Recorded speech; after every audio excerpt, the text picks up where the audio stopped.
Hi guys, hope అమ్మబడిలో నేర్చుకుందామన్న మన ఛానల్లోని videos మీకు హెల్ప్ఫుల్గా ఉన్నాయనుకుంటాను. ఇది జర్నీలోనే చేద్దాం అనుకున్నా, కానీ ఇంటికి వచ్చాక చేశాను. నమస్తే వ్యూవర్స్, అమ్మబడిలో నేర్చుకుందామన్న మన ఛానల్కి స్వాగతం అండి. స్టూడెంట్ కమ్యూనిటీ నుంచి వస్తున్న రెస్పాన్స్ని బట్టి ఐఎమ్ వెరీ హ్యాపీ. మరి మీరు ఇస్తున్న ఎంకరేజ్మెంట్ని బట్టే మీకు ప్రతి లెసన్ ఎక్స్ప్లెయిన్ చేయడానికి అవుతుంది. ఈ 10th క్లాస్ కాకుండా ఇంటర్మీడియట్ కూడా ఎక్స్ప్లెనేషన్స్ ఇవ్వడానికి in the coming days will be trying for that in the coming academic year. So hopefully my journey will be a successful one with you people as we walk together. I hope for that. Okay, మనము lesson start చేయకముందు simple tip. Corona virus ఈ సినారియోలో మనం ఉన్న పరిస్థితులను బట్టి తప్పకుండా mask వేసుకొని వెళ్ళటము కంపల్సరీ. మాస్క్తో పాటు హ్యాండ్ శానిటైజేషన్. బయటికి వెళ్ళొస్తే కంపల్సరీగా హెడ్ బాత్ చేయండి. మరి నా ట్రిప్, నేను బయటికి వెళ్ళొచ్చాను, నాకు టైం కుదరలేదు చేయటానికి. అయినా కూడా మీరు ఇచ్చిన రెస్పాన్సెస్ని బట్టి, మీ కామెంట్స్ని బట్టి I thought it's a very good start and I shouldn't stop anywhere. So ఈరోజు I'll be taking poem for you people. Poetry work చూద్దాము ఈరోజుకి. And coming to the part of grammar regarding this poetry work will be working out in the coming up episode. So ఈరోజు మీకు first poem ఏది ఉంది అంటే it's dust of snow by Robert Lee Frost. అతను actually United States of అమెరికాకి సంబంధించిన అతను. అయినా కూడా అతను రాసిన పోయిటరీ వర్క్, అతను రాసిన పోమ్స్ ఫస్ట్ యూకేలో యూకేలో, ఇంగ్లాండ్లో పబ్లిష్ అయినాయి. తర్వాత అమెరికాలో తనకి ఒక పేరు అన్నది వచ్చింది, తనకు ఒక గుర్తింపు అన్నది వచ్చింది. సో చాలా ఇంట్రెస్టింగ్ టాపిక్ ఇది. యాక్చువల్లీ కాంట్రవర్షియల్ కంపారిజన్ ఉంది. కాంట్రవర్షియల్ కంపారిజన్ అంటే మనము చదువుతుంది ఒకటైతే మనకేం కనపడుతుంది అక్కడ అన్నది ఆలోచిస్తే దాని కంపారిజన్ డీప్గా పోతుంది. So I hope you people will like this poetry work for today. So dust of snow, I'll read the stanzas too.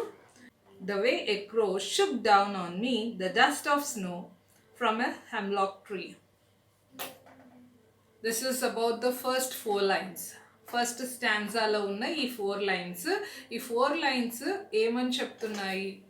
So మనం చూసినట్లయితే the way a crow shook down on me, అక్కడ ఇది చాలా search చేస్తే కూడా మనకి Robert Lee Frost గురించి ఏం కనపడుతుంది అని అంటే, ఆయనంట ఒకరోజు చాలా సాడ్గా, అంటే చాలా దిగులుగా బాధగా, ఏదో డిసప్పాయింట్మెంట్లో, ఏదో డిప్రెషన్లో వెళ్తూ ఉన్నప్పుడు ఆ దారి గుండా ఒక హెమ్లాక్ ట్రీ దగ్గర ఆగాడు. అది ఆ రోజు బాగా స్నోఫాల్ ఉంది, మంచు కురుస్తుంది. మన దగ్గర అయితే మంచు మామూలుగా మనది ఫాగ్ లాగా ఉంటుంది. ఫాగ్ అంటే ఏంటి? పొగలాగా ఉంటుంది. దానికి మనకి ఎదురుగా వచ్చే వాళ్ళు అంతగా కనపడకపోవచ్చు. కానీ వెస్టర్న్ కంట్రీస్లో అమెరికా కానీ ఇంకెక్కడన్నా కానీ అక్కడ స్నోఫాల్ ఎలా ఉంటుంది? వైట్ కలర్లో మనకి ఎదురుగా అంతా సాల్ట్ పోసినట్టుగా, as we heard in first lesson letter to God, ఎలా ఉండింది ఆ కండిషన్, అంత చుట్టూ సాల్ట్ పరుచుకున్నట్టుగా ఉండింది కదా. ఇక్కడ పరిస్థితి ఏంటంటే స్నోఫాల్ అవుతుంది, మంచు కురుస్తుంది, మంచు తుప్పర్లు కురుస్తున్న టైంలో ఇతను తన మూడంతా ఆఫ్ ఉండగా ఆ హ్యామ్లాక్ ట్రీ అన్నది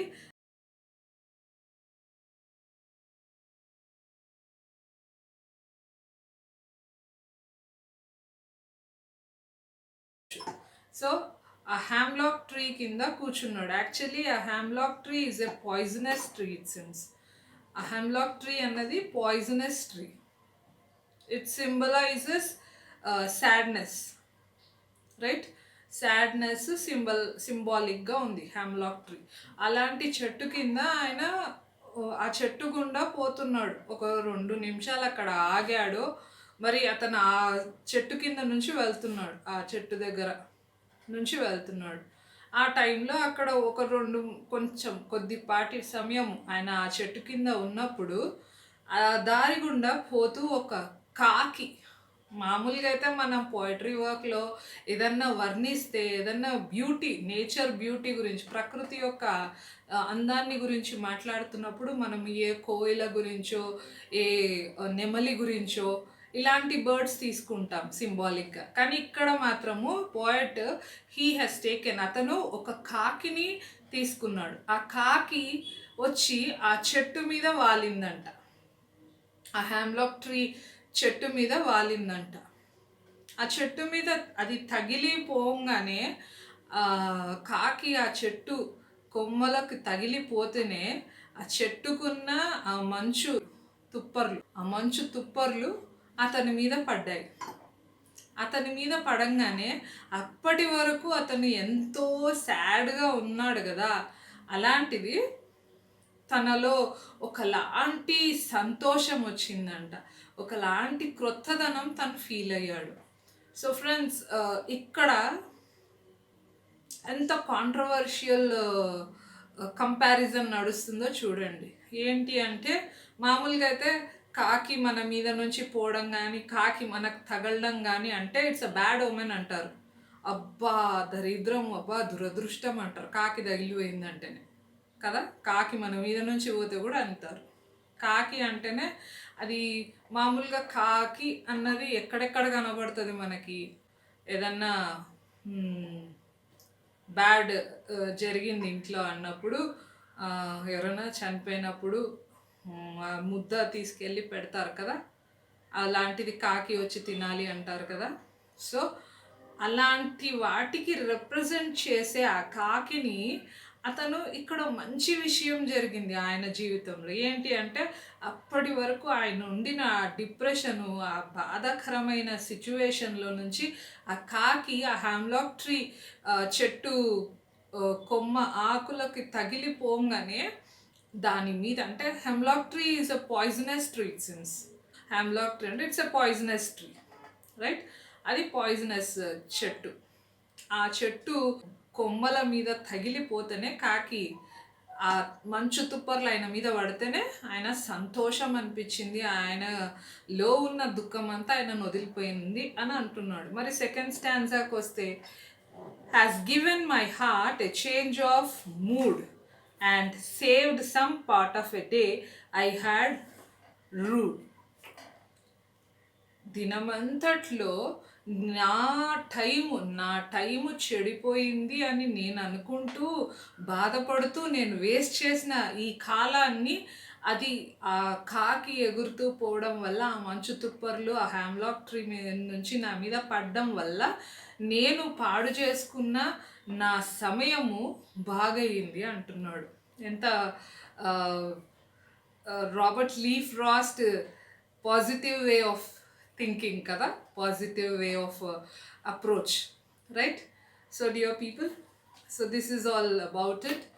అండ్ డస్ట్ ఆఫ్ స్నోతో పాటు I'll be giving you explanation కూడా ఇస్తాను. Other part of the poetry is fire and ice, right? This is also written by Robert Lee Frost. Fire and ice అన్న poetry కూడా Robert Lee Frost. ఆయన complete name Robert Lee Frost. Some say the world will end in fire, some say in ice.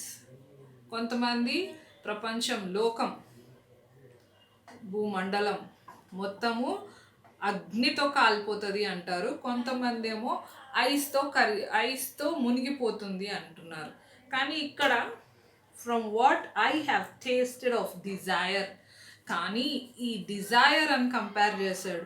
Dzire అంటే ఈ మనిషికున్న ఉండాల్సిన కోరికల కంటే ఎక్కువగా ఉన్న ఈ వాంఛలను బట్టి నా వరకు నేను గమనించిన దాన్ని బట్టి మనిషికి ఉండాల్సిన దానికంటే ఎక్కువగా ఉన్న కోరికలను బట్టి డిజైర్స్ అన్నారు. It's not a want, it is Dzire, వాంఛ. కోరిక కంటే ఎక్కువైంది వాంఛ, right? So I hold with those who favour fire. ఈ కోరికలు అధికమైన కోరికలు, వాంఛలు ఎక్కువ అవ్వటం వల్ల మనిషి గ్రీడ్ పెరిగిపోతుంది. నాకు ఈ కారు ఉంటే సరిపోదు, నాకు బెంజ్ కార్ ఉండాలి, లేకపోతే ఫ్యాన్తో సరిపెట్టుకోవచ్చు కదా, ఏసీనే ఉండాలి, right? So these are just I'm giving you simple examples. సింపుల్గా మీకు ఉదాహరణకు చెప్తున్నాను. అలా అని ఏం లేదు. సమ్మర్ హాట్ ఉన్నందుకు మనం ఏసీ వేసుకుంటున్నాము, రైట్? మరి ఫైర్ అన్నదాన్ని కాన్ఫ్లిక్ట్తోని, గ్రీడ్తోని కంపేర్ చేశాడు. సో నేను అనుభవించిన దాన్ని బట్టి, వాంఛలను బట్టి, అంటే వాంఛలేంటి, గ్రీడ్ని బట్టి, ఎక్కువగా కోరికలు ఉండటం వల్ల నాకు ఇది ఉంది, ఇది సరిపోదు, ఇంకా కావాలా, నాకు ఇంకా కావాలి అన్న దాన్ని బట్టి, ఈ రెబెలియస్ నేచర్ని బట్టి, rebellious attitude, not nature, rebellious attitude, నాకు ఇది కావాలి, వాని దగ్గర ఉంది, నాకు కావాలా, వాని దగ్గర నుంచి ఎట్లా తీసుకోవాలా, ఇలాంటి ఆలోచన ధోరణిని బట్టి భూమి ఫైర్తోనే ఎండ్ అయిపోతుంది అని అనుకుంటున్నాను. తర్వాత స్టాన్జాస్లో ఏమంటున్నాడు, తర్వాత 4 లైన్స్లో he says, but if it had to perish twice, I think I know enough of hate. ఒకవేళ రెండోసారి కూడా భూమి నాశనం అయ్యే ఛాన్స్ ఉంటే ఈసారి ఐస్తో అయిపోతుంది అంటున్నాడు. ఎందుకు అంటే ఈ ఎక్కువగా మితిమీరిన కోరికల వల్ల మనిషికి గ్రీడ్ అన్నది పెరగటం వల్ల ఇంకొక మనిషిని హేట్ చేయడం మొదలుపెట్టాడు. తారతమ్యాలు వచ్చాయి, విభేదాలు రావటం వల్ల ద్వేషించడం మొదలుపెట్టాడు మనిషి. సో మొదటిసారి ఒకవేళ ప్రపంచము అంతమైపోయేటట్టయితే మంటతోని, అగ్నితో కాల్చబడుతుంది. ఒకవేళ దానికి ఇంకా అవకాశం ఉండి ఏమన్నా మిగిలిపోతే ఐస్, మంచుతో మునిగిపోతుంది అనేసేసి అంటున్నాడు. To say that for destruction ice is also great and would suffice. This is all about your poetry work. First part, Dust of Snow, and the second part is about Fire and Ice. Both are written by Robert Lee Frost అనే అతను ఈ 2 పద్యాలకు, కావ్యాలకు సంబంధించిన కవి. So dear friends, dear students, దీంట్లో సంబంధించిన figures of స్పీచ్కి concerning కూడా I'll be giving you explanation, right? So for time being, తప్పకుండా మన ఛానల్ నచ్చితే లైక్ చేయండి, షేర్ చేయండి, సబ్స్క్రైబ్ చేసుకోవడం మర్చిపోవద్దు, బెల్ ఐకాన్ ప్రెస్ చేయండి. ఇది మీ కమింగ్ అప్ జూనియర్స్కి కూడా, ప్రీ-10th ఉన్నారు కదా, వాళ్ళకు కూడా ఈ సిలబస్ వర్కౌట్ అవుతాయి. And most probably government has decided to change all the syllabus to CBSE. Mari coming days lo CBSE will be ruling all over. So I hope మన ఛానల్కి మీ ఆదరణ దొరుకుతుందని, మీ ఫ్రెండ్స్కి తప్పకుండా షేర్ చేయండి, so that they will also subscribe to our channel. Thank you, and I'll be giving you even the explanation for the figures of speech in the coming days, and that will not take too long for you people, because ఎందుకంటే మీకు తప్పకుండా May 6th అంటే May 6th వరకు నేను చెప్పుకుంటూ పోను. April before April last week, I'll be ending up with your syllabus. So I will be posting all the lessons which are there for your academic year 2021, right? Deleted lessons ni నేను touch చేయను. Fine. Thank you for your cooperation, and thank you for your encouragement. Be motivated like this, and do share our channel Amma Badilo Nerchukunnam. Bye. Thank you. As I sign off, Persis.